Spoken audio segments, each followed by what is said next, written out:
Hi, listeners. It's Bob Safian, Masters of Scale's editor-at-large and host of Rapid Response.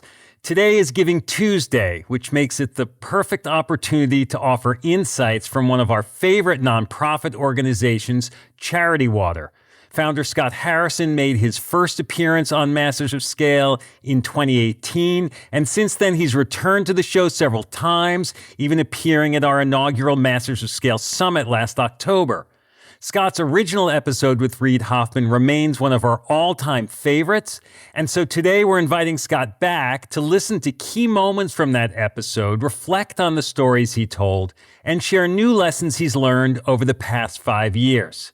This is Masters of Scale Remix.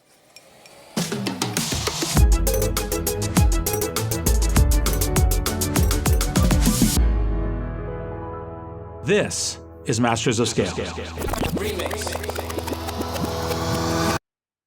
I'm Bob Safian, and I'm here with Scott Harrison, the founder and CEO of Charity Water, which has an incredible entrepreneurial history. Scott, you first came on to Masters of Scale in 2018. What's different for you and Charity Water now than it was 5 years ago? 2018 feels like so much longer than 5 years ago. My gosh. It feels like 50 years ago, Bob. A lot has changed with the organization. So as of right now, we are down to 703 million people living on Earth without access to clean water. That's still an astonishing number of humans drinking dirty water every day. It's 2 Americas full of people, but that is lower than 5 years ago. So we're making some progress. Our impact is now up to over 17.5 million people with access to clean water across about 137,000 communities around the world. That said, you take 17 million, you put it into 700 million, it's about 1/40th of the work that needs to be done. So I think we are probably more than ever focused on growing our impact. How do we go faster? How do we scale? How do we actually solve this problem in our lifetime? I mean, it is crazy that we are looking for water on a planet 140 some million miles away.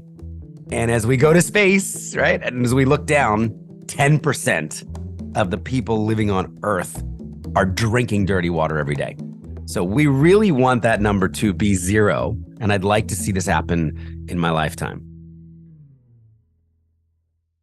On that first episode of Masters of Scale, you told Reid the story about your life as a club promoter in New York, every night out drinking until the wee hours, the substances, drugs that helped you get through the next day. And you told the story of the moment when you made the decision to turn your life around. Let's listen. There was this one night, I remember I was out with the new restaurant partner, and I remember I was fantastically hammered and came out of the bathroom of this private members club and saw a bouncer talking to my new partner, and they had a heated exchange, and my new business partner says, "Hey, this guy is harassing me. You know the owner. Why don't you do something about it? You got my back or what?" And I stumble out onto the street and I dial the owner and say, "Hey, bad behavior going on here." And she winds up terminating the employee. And the next night, I typically left the party at the club I was working at 3, and I left at 2:50 a.m. And on my way home, I get a text from my doorman. "Hey, that guy that you just fired, he just turned up with a gun looking for you." And I said, "Well, I'm gonna take a couple weeks and get out of town." And I remember renting a cobalt blue Ford Mustang on a 1-month rental. I grabbed a Bible, I grabbed a carton of Marlboro Reds, I grabbed a bottle of scotch, and I was just gonna head north and take some time to lay low and to think about things. And as it turned out, I never came back. It was at the very end of this journey that all the things I thought would make me happy, I just realized they wouldn't. I actually asked myself this question: what would the opposite of my life look like? And I thought, well, if I'm this selfish, hedonistic, drug-addled nightclub promoter who's done nothing for anyone else, what would it look like to actually help people in need?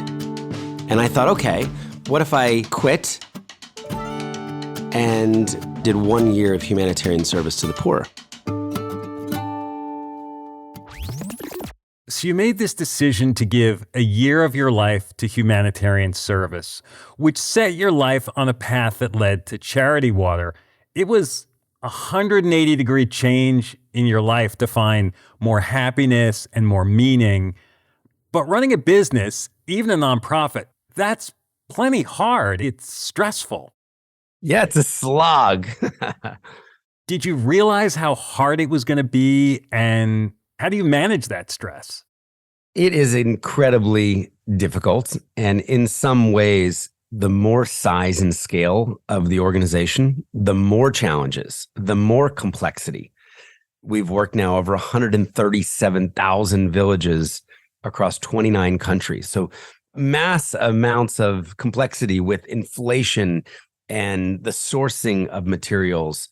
Just fundraising. Fundraising is always hard. I mean, Bob, there's not a day that goes by that we are not asking people to open up their hearts and show compassion for people who are suffering from a problem they have never experienced. I mean, 17 years in, I'm talking to people who have never once tasted dirty water in their life. So it is extraordinarily difficult. But I think what has kept me going, what's kept me energized or animated as we come up on 2 decades of this work, is it's unfinished work. I spend 99% of my time focused on how do we actually get this done? And that is by raising more money and getting more everyday people to care, and to give generously and open up their hearts and say, look, I could embrace the apathy that comes with any of these paralyzing global issues that don't affect people like me, or I could do something. I could take an action. And there's still some no's, and then someone will say yes.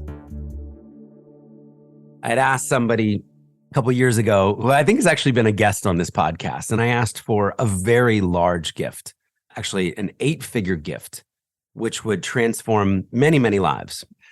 And after a couple months of consideration, this person came back to me and said, yeah, thank you so much for the proposal. Thanks for the invitation to help so many people. I have only one question. Why did you ask me for so little? And then they gave 4 times more than what I asked for. That takes a whole lot of no's out of the picture. It is so energizing because in that moment, 1 million lives changed. In that yes, in the 4x the ask, I didn't have the guts to go for 1 million lives. I was going for like 250,000 people. But 1 million lives would be changed. And that gets me up out of bed every day. All right, another clip here. You also told the story of your first trip to the developing world as a photographer. And you mentioned this idea that it's your job to both show and tell in order to communicate the needs of the people that you meet and that you're serving. Let's listen to the exchange you had with Reid. So tell me a little bit about what the experience was in taking pictures on this very first trip. At that time, Liberia had come out of a 14-year civil war. There was no electricity, there was no water, there was no mail system. And I joined a group of humanitarian doctors, which really eventually then led me to water. It's funny, I think the first time I met you, I opened up a laptop and I made you look at 100 pictures. Yes. I'm a visual learner and I'm a visual communicator. And for me, it was show, don't tell. Now I would say it's show and tell. It's both. There's storytelling and there's showing.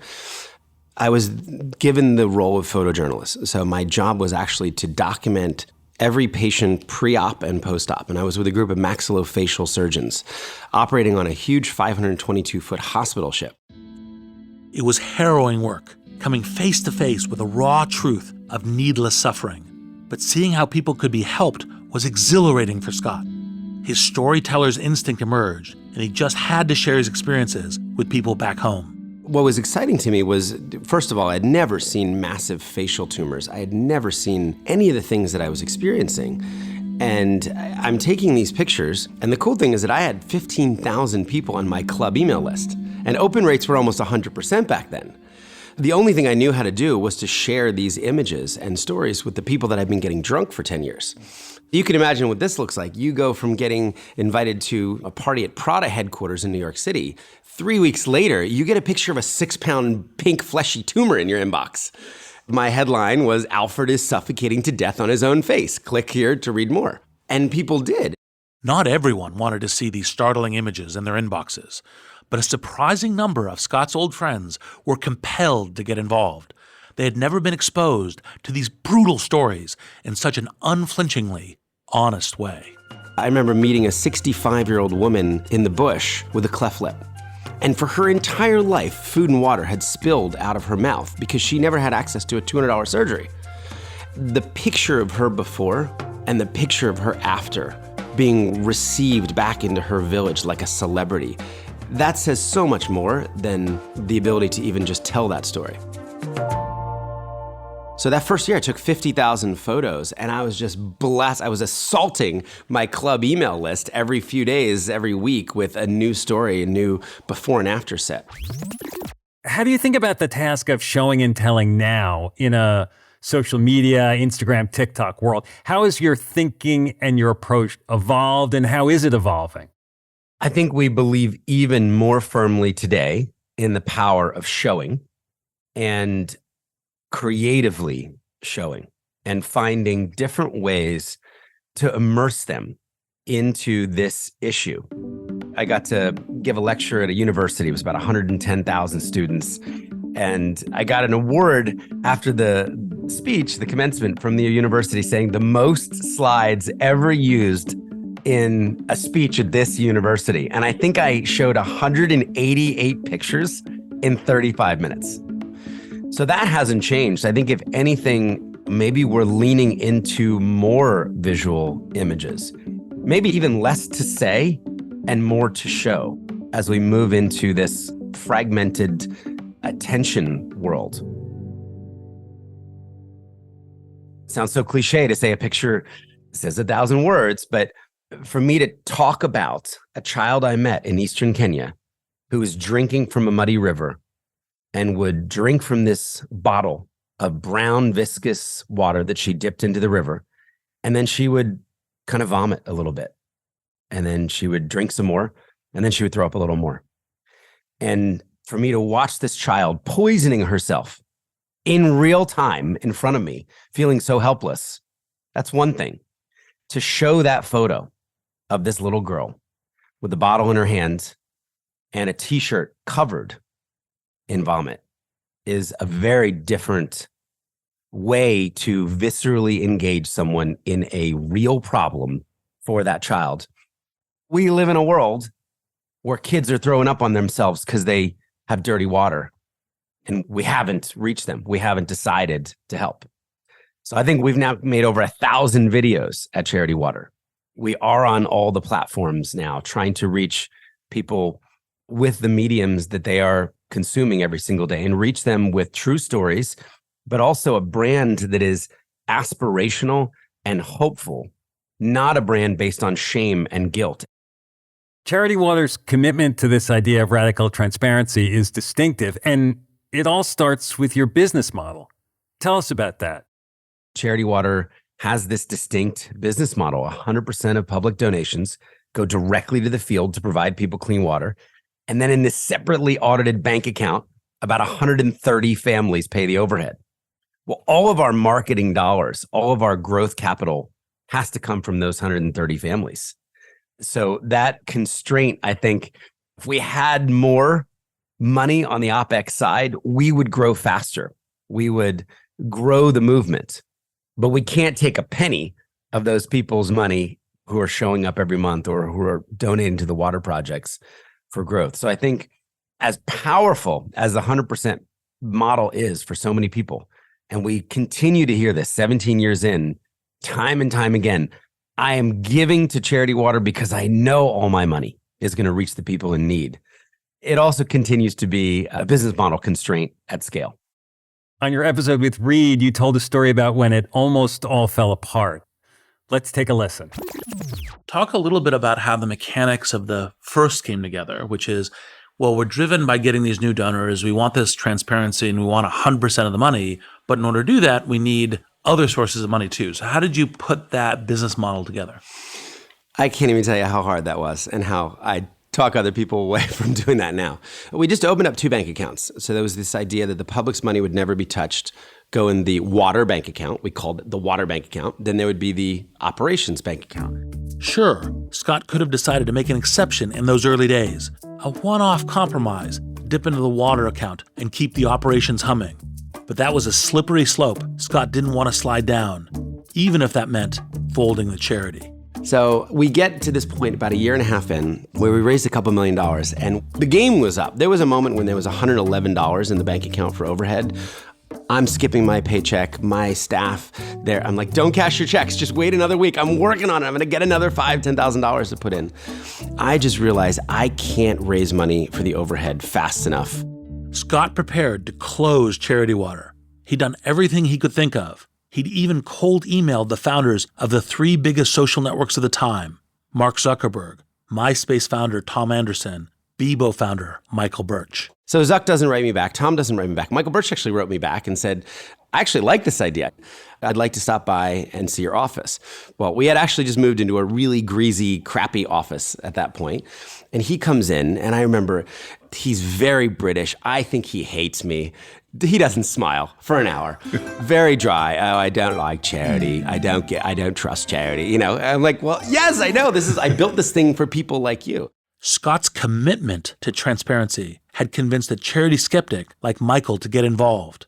Scott set about bringing the Charity Water story to life. I do my thing on the laptop and I'm clicking through 100 photos and here's my vision for a world with clean water for everyone and here's the business model, but I'm kind of broke. So he says, well, let me think about it. 3 days later, I get an email from him saying, hey, it was great meeting you. I wired $1 million into your overhead account. So we go from insolvent to a year in funding. And you know, in your business, this was a lifeline. Yep. And it's funny because at the moment, it was all about the money. It was, I have another 12 months of runway to go and figure this out. I think now it was the confidence. Someone believed in me. They believed in this crazy business model. You know, that was $1/3 billion ago. Yes. And had it not been for that one act of radical generosity, that one act of trust, that one person saying, I see something in this entrepreneur, and I'm going to fund it. I'm going to give him a little more rope. You got a lifeline in those early days by being true to your vision, staying transparent. How has radical transparency continued to be a mindset for Charity Water? What does it do for the organization today? Transparency, probably the thing I'm most excited about. When we started out, the first big idea was, hey, let's just put up all of our completed projects on Google Earth and Google Maps. And let's show people the satellite images of these projects. The thing I'm probably most proud of since then has been the advances that we've made with the sensor technology we developed in-house. And this was just a simple idea, Bob, of wanting to create a smart well. I was inspired by Nest. If a donor can change the temperature of their Yellowstone Club home from New York, why can't we monitor a well in Ethiopia remotely as well and know if it broke and then be able to send technicians to go and act on that? We created sensors that were viable. We installed thousands and thousands of them across our portfolio. Now we have the largest data set in the history of the world of real-time flow through our sensors for rural water systems. And it is so cool to see a Charity Water well that is just working, providing thousands of liters every single day, and then it breaks. And then to see the repair call and to see the technician go out on a motorcycle, work with the community, make that small bit of maintenance. I mean, sometimes it's a $5 part that is the difference between a water project working and it being non-functional. We recently had the government of Ghana take our sensors and put them on government wells. What's exciting about that is Charity Water has never worked in the country of Ghana.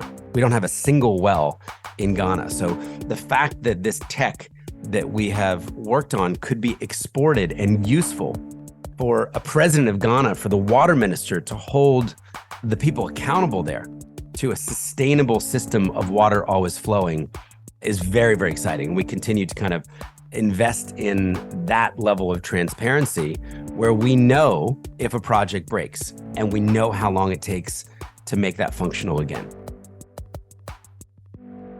Scott's commitment to transparency is just one tool in Charity Water's entrepreneurial toolkit.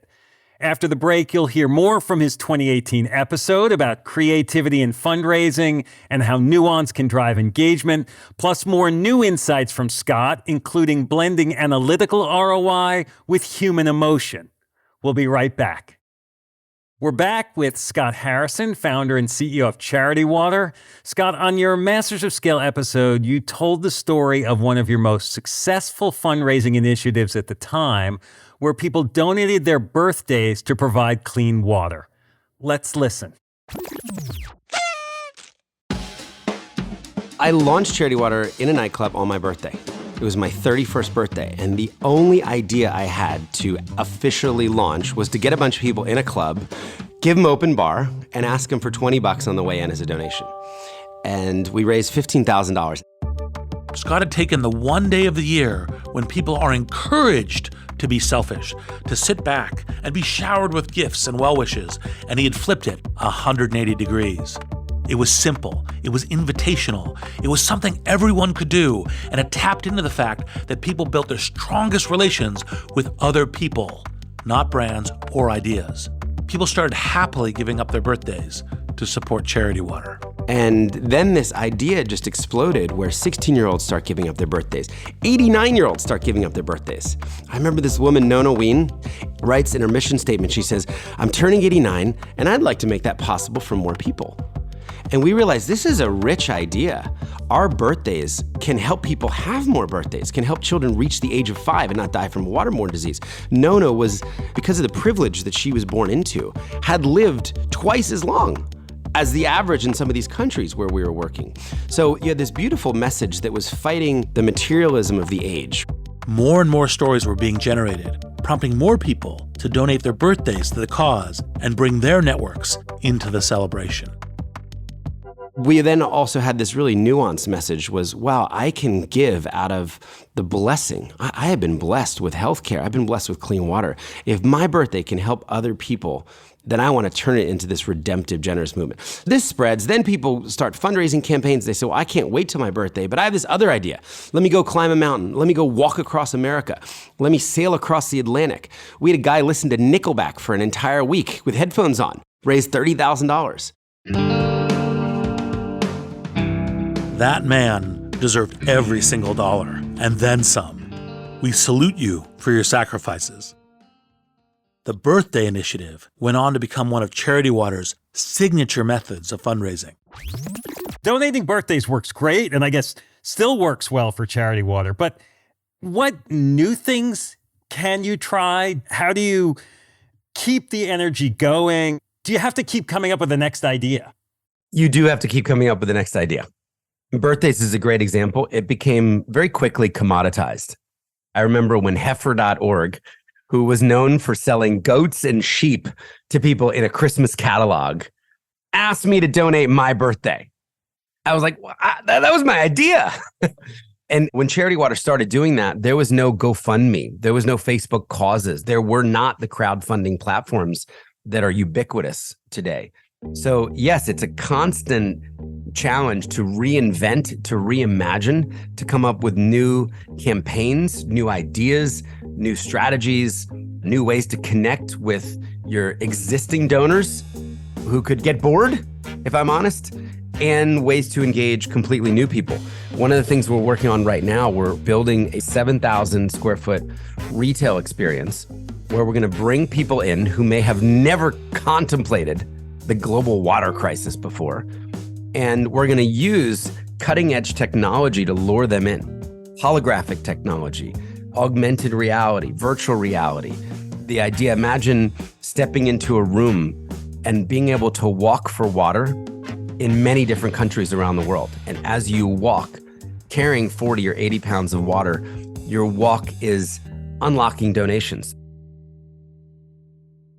So always looking for new ways to meet a community and understand the values that they care about and how would our work be seen through the lens of those values.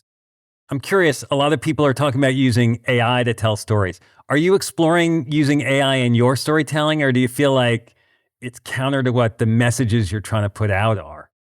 I am fascinated with some of the image ideas. I've spent more time probably with Dali and thinking about how do I convey the uniqueness of this problem, just the vastness of a problem. I mean, Bob, imagine asking someone for 1 million people's lives by writing a check. It's hard to imagine 1 million of anything. So I've actually been working with AI a little bit just to generate some of those ideas. I asked, for example, well, if 1 million people were lined up in front of this family and they just wanted to spend 1 minute thanking this family for clean water, how long would it take? The answer is almost 2 years. So to get through that line, if you didn't sleep, if you didn't eat, if you didn't go to the bathroom, and you just received the gratitude of 1 million people, it would be 2 years of your life. Ways to show the impact of donations. A well that somebody sponsors for $12,000 can pump 1 million liters. I mean, 1 million liters every year. So you show someone 1 million bottles of water, it's a very different visual. They say, wow, $12,000 as a donation could buy that much water? I mean, that's an extraordinary ROI. If I paid for that water at the deli, I paid $1 each. I'm looking at $1 million of water, and I can have that. I can provide that for others for $12,000, and then to see it. So that's how I've been kind of experimenting with AI around just maybe the generation of some of these nascent ideas that could turn into something really visual that I probably wouldn't have a designer spend 2 weeks creating. I just want to ask you this last thing. So business people can be very analytically focused on numbers and metrics and strategy and process and investment and ROI and all that. And you clearly do focus on those things, but sometimes in all that, the human impact gets lost. And for you and Charity Water, it seems like that human impact and that human aspect always comes first. It does. It does. And I think there are other guests that you've had on this podcast for sure who will put the customer, who will put the person at the center of the story, being obsessed about that customer experience. We are obsessed about really two customers. We're obsessed about the beneficiary who is going to be on the receiving end, getting access to clean and safe drinking water for the first time, and ensuring that that access is sustainable and that clean water continues to flow in that community. And we're obsessively focused on the donor, on the volunteer, on the supporter, on that kid who goes out and sells lemonade 12 weekends in a row, who sells lemonade in the rain because she's so passionate and turns in a few $100s. We're obsessed about her experience, connecting her to the impact of where that money goes and the people whom her sacrifice actually changed the lives of and who she directly helped. So we go back and forth between high quality work for beneficiaries and high quality experience for our donors. A huge thanks to Scott Harrison for joining us to revisit his original episode and give us an update on where Charity Water is today. I just love his energy and enthusiasm. To hear Scott's complete episode, search for Masters of Scale Scott Harrison in your podcast player of choice. It's episode number 32. I'm Bob Safian. Thanks for listening. Masters of Scale is a Wait What original. Our executive producer is Chris McLeod. Our producers are Chris Gauthier, Adam Skuse, Alex Morris, Tucker Legersky, and Masha Makotunina. Our editor-at-large is Bob Safian. Our music director is Ryan Holiday. Original music and sound design by Eduardo Rivera, Ryan Holiday, Hayes Holiday, and Nate Kinsella. Audio editing by Keith J. Nelson, Stephen Davies, Stephen Wells, Andrew Nault, and Liam Jenkins. Mixing and mastering by Aaron Bastinelli and Brian Pugh. Our CEO and chairman of the board is Jeff Berman. Masters of Scale was created by June Cohen and Darren Triff. Special thanks to Jodine Dorsey, Alfonso Bravo, Tim Cronin, Erica Flynn, Sarah Tarter, Katie Blazing, Mariel Kareker, Chineme Ezequena, Colin Howarth, Brandon Klein, Sammy Oputa, Kelsey Saison, Louisa Velez, Nikki Williams, and Justin Winslow. Visit masterscale.com to find the transcript for this episode and to subscribe to our email newsletter.